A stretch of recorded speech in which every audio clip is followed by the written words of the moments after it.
Good morning friends, welcome back to my channel. এখন almost বাড়ি ফাঁকা, সবাই বেরিয়ে গেছে। তো ভাবলাম আজকে একটু ডিপ ক্লিন করি। এই যে সোফাগুলো দেখছো, সোফার তলার যে ড্রয়ারগুলো আছে, এইগুলো তো সবসময় বের করা মানে সম্ভব হয় না, এতটা ভারী। যদিও তলায় চাকা লাগানো আছে, তারপরেও কিন্তু ভীষণ ভারী। মানে উইদাউট চাকা মানে এটাকে আমার পক্ষে সরানো সম্ভব নয়, এতটাই ভারী। তো যাই হোক, মাঝে মাঝেই তো পরিষ্কার করতেই হয়, বুঝতেই পারছো। তার জন্য যেহেতু 3টে ড্রয়ার আছে, বেশ সময় সাপেক্ষ, তার জন্য সব সময় হয় না, 1 মাস অন্তর অন্তর করার চেষ্টা করি। তো আজকে সমস্তগুলোকে বের করে ভাবলাম সবাই যখন বাড়ি থেকে বেরিয়ে গেছে, একটু সময় নিয়ে আমি পরিষ্কার করি। আর দেখবে মাঝে মাঝে একটু ডিপ ক্লিন করাটা কিন্তু খুব দরকার। ডিপ ক্লিন সবসময় না করতে পারলেও মাঝে মাঝে অবশ্যই ডিপ ক্লিন করাটা খুব দরকার। তাই জন্য একটু সরিয়ে সরিয়ে ডিপ ক্লিন করে নিলাম। তো এই ভেতরে যখন আমরা ঘরটাকে প্রতিদিনকে ঝাঁটাই বা করি, কিছু ধুলো তো আমাদের ওর ভেতর দিয়ে নিচে দিয়ে চলেই যায়, তো সেইগুলোই সেখানে জমা হয়। আর যখন মোটামুটি 15 দিন কি 1 মাস, অনেকটাই কিন্তু ধুলো জমে যায়। তো সেটাকে একটু ক্লিন করতে সময় লাগলেও ক্লিন করা হয়। আর এখানে দেখতে পাচ্ছ তলার চাকাগুলো 3টে করে চাকা দেওয়া আছে, মানে 3 4 12টা চাকা আছে। তো তার জন্য এটা এত ভারী, মানে সরানো সম্ভব হচ্ছে না, হলে কিন্তু সরানো সম্ভব হতো না। তো যাই হোক, চলো আমি এবার ক্লিন করে নিই, তারপরে মানে ঘরটা একটু ক্লিন করে সব কিছু করে তারপরে আমি কিচেনে চলে যাব।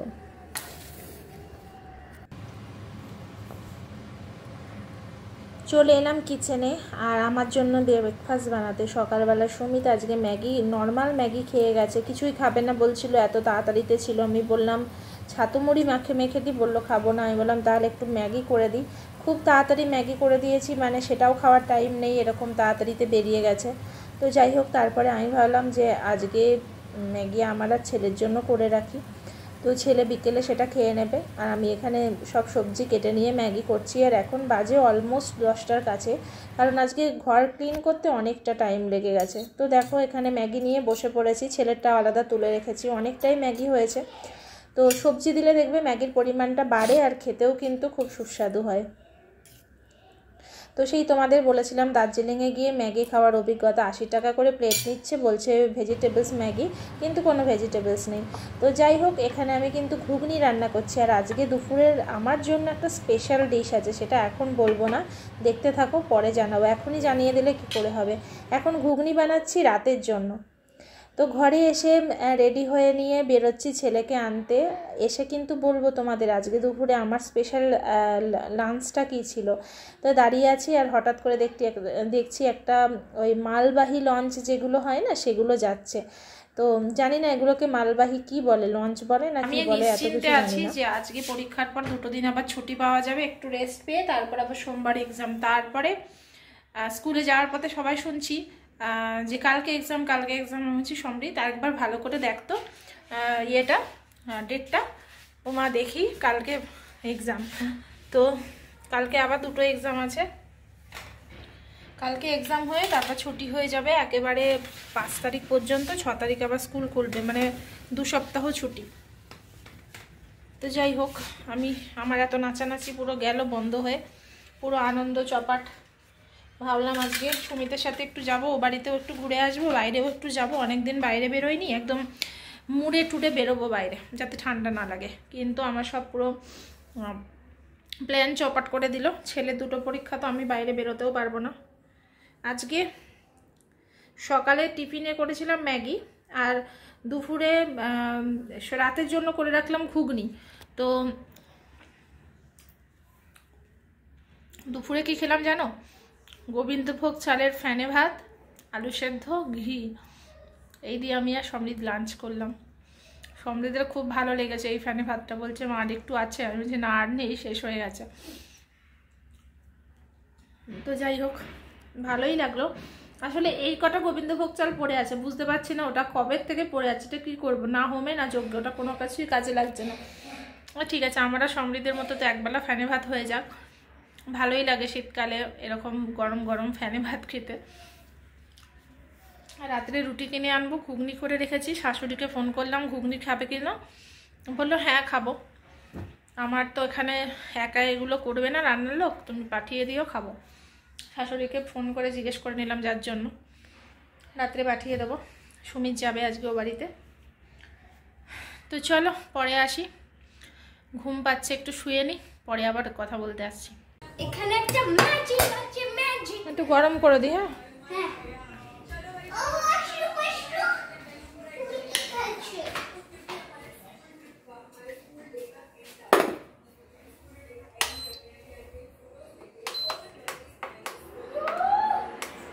just looking at the glow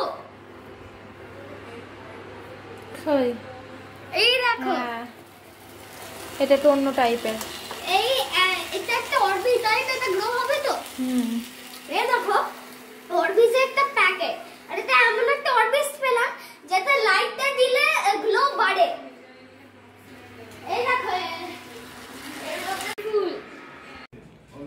ঠিক আছে, ভালো হয়েছে। পেট ভরে খেয়ে তারপর পড়তে বসে যাবে, জলও ভরতে হবে আবার। একটা সংসারে কত যে কাজ থাকে সারাদিন। ছেলেকে নিয়ে স্কুলে থেকে এসে মোটামুটি ওই 1 ঘন্টা মতো শুয়েছিলাম, তারপর উঠে আবারও পুজো টুজো করলাম, ছেলেকে ম্যাগিটা গরম করে দিলাম, সকালে বানিয়েছিলাম ম্যাগিটা, এখন গরম করে দিলাম। তো আজকে রাত্রেবেলার খাবারটা আর ভাতের ঝামেলা নেই, রুটি কিনে আনবে, আজকে ঘুগনি আছে, তাই দিয়ে হয়ে যাবে। সুমিতকে ফোন করিনি এখনও, দেখি কোথায় আছে, ও এসে আবার ও বাড়িতে যাবে, অনেক ঝামেলা এখন ওর। এখানে এখনও না সেই কাঁপানো মানে হাড় কাঁপানো ঠান্ডাটা কিন্তু এখনও পড়েনি, আরও কবে মানে এখানে আর কি শ্রীরামপুরে আর গঙ্গার ধারে ঠান্ডাটা একটু বেশিই হয়, কিন্তু এখনও সেই ব্যাপারটা হয়নি। নাহলে আমার এই ঘরটা হচ্ছে সব থেকে বড় ঘর, এই ঘরে ঠান্ডাটা বেশি লাগে, কিন্তু এখনও সেই ব্যাপারটা আসেনি। জানুয়ারি মাসের দিকে হবে, খুব ঠান্ডা হবে জানুয়ারি মাসের দিকে।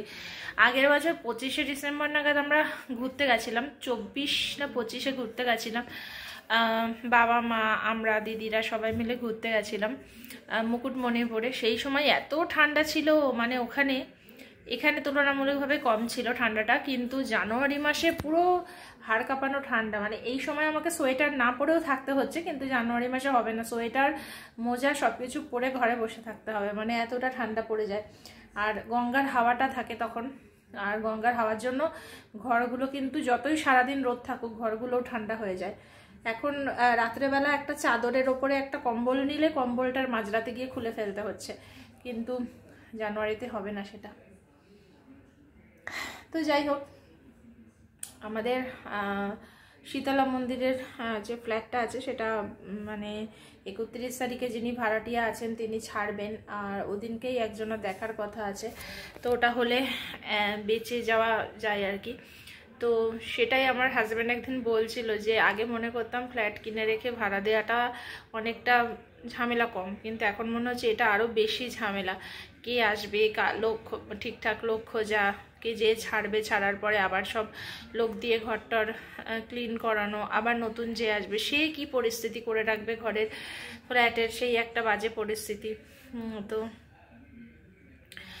ব্যাপারটা এতটাও সহজ নয় আর কি, যতটা সহজ আগে মনে হতো। মানে দূর থেকে অনেক কিছুই মনে হয় না অনেকটা সহজ, কিন্তু যখন নিজের জীবনে হয় তখন মনে হয় অনেকটাই কঠিন। তো সেরকমই আগে মনে হতো কোনো মানে চাকরির পাশাপাশি বিজনেস তো সম্ভবই না কোনো কিছু করা। তো এটা একটা ভালো ব্যাপার যে নিজে ফ্ল্যাট কেনো তারপর সেটা ভাড়া রেখে দাও, এটা ভালো হবে, সুবিধা আর কি। কিন্তু এটাতেও অনেক রকমের ঝামেলা আছে। হ্যাঁ, যদি ভাড়াটিয়াটা ভালো চলে আসে বা যত বছর থাকে তত বছরে খুব একটা যে ঝামেলা হয় তা নয়, কিন্তু ওই ঢোকা আর ছেড়ে দেওয়ার মধ্যে যে সময়টা সেটা একটা বড় ঝামেলা। তো আমাদের এখন কলকাতাতে কিছুদিন হলো আর কি, কলকাতাতে খুব যাতায়াত করতে হলো, যতদিন না ভাড়াটিয়া না ঢুকেছিল খুবই বারবার যাতায়াত করা করতে হলো। তো এখন আপাতত ঢুকে গেছে। তো এই আর কি। আর দূরের হলে কি হয়, আরও বেশি ম্যানেজ করাটা ভীষণ কঠিন আর কি। কলকাতারটা হলে খুবই অসুবিধা হয়ে যায় এত দূর থেকে ম্যানেজ করা। শ্রীরামপুরেরগুলো তো তাও ঠিক আছে, কিন্তু কলকাতারটা অনেক প্রবলেম হয়ে যায়। মাঝে মাঝে মনে হয় যে কলকাতারটা না রেখে বিক্রি করে দেওয়াই ভালো, কারণ এত দূর থেকে ম্যানেজ করাটা সত্যিই খুব অসুবিধা হয়ে যায় আমাদের, যেহেতু এত ঝামেলা পিছুটান আছে অনেক কিছুই, তার জন্য আবার মাঝে মাঝে মনে হয় বিক্রি করে দেবো, পজিশনটা তো ভালোই, তো মনে হয় আবার ঠিক আছে রেখে দিই, যত দিন টানা যায় আর কি, তারপর তো একদিন না একদিন ছাড়তেই হবে, দূরেরটাই আগে ছাড়া ভালো। তো এই আর কি। তো ঠিক আছে, চলো।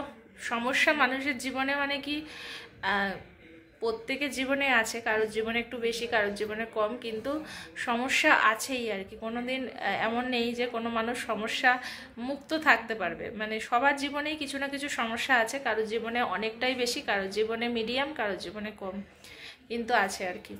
তো যাই হোক, আমাদের এই সময়টাতেও অনেক বিভিন্ন দিক থেকে বিভিন্ন রকম ঝামেলা আসছে, মানে হয়ে যাচ্ছে আর কি, চলছে। যেমন ভগবান ঝামেলা দিচ্ছে, আবার ঝামেলা সামলানোর মতো পরিস্থিতিও তৈরি হচ্ছে। তো যাই হোক, এটা এভাবে চললেই ভালো আর কি।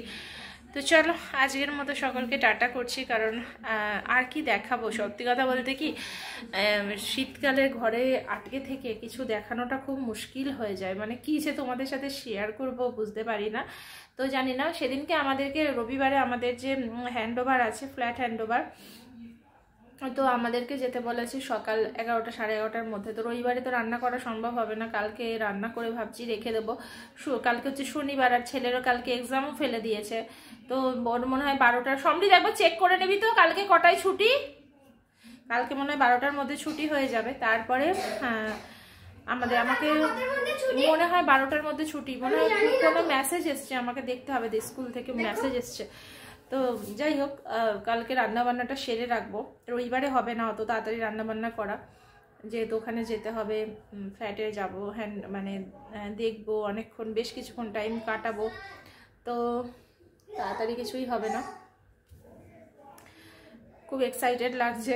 এতদিন তো ফ্ল্যাটটার ভেতরে ঢুকতে পারিনি, বাইরে থেকেই দেখেছি, যদিও ডিজাইন একই, আলাদা কিছু নয়, কিন্তু তারপরেও ভেতর থেকে যাব, ভেতরে গার্ডেনটাতে যাব, তো সেই সব আনন্দ তো আছেই অবশ্যই। ঠিক আছে, চলো, আজকের মধ্যে সকলকে টাটা, গুড নাইট।